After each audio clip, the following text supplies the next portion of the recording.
Hello, in this video I'm gonna show you how to set up the sleep mode on iPhone 16 Pro and Pro Max. In order to do this, we need to open the settings. In the settings, you want to go to focus, and over here we have sleep. We can press over here in order to set up the sleep focus mode if you didn't set it up yet. So let's press customize focus, and then over here we can also press edit over here in order to customize the icon for the sleep mode.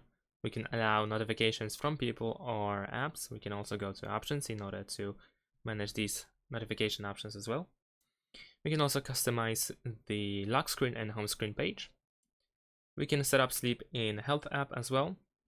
And we can also add filters, focus filters over there to customize how your apps and devices behave when this focus is on.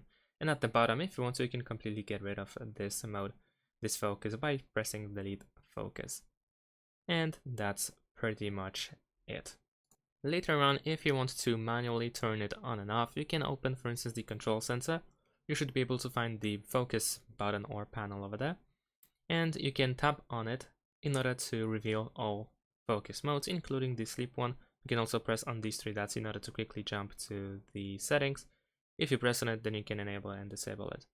And that's it. Thanks for watching, leave a like and subscribe to my channel, and see you in my next videos. Bye!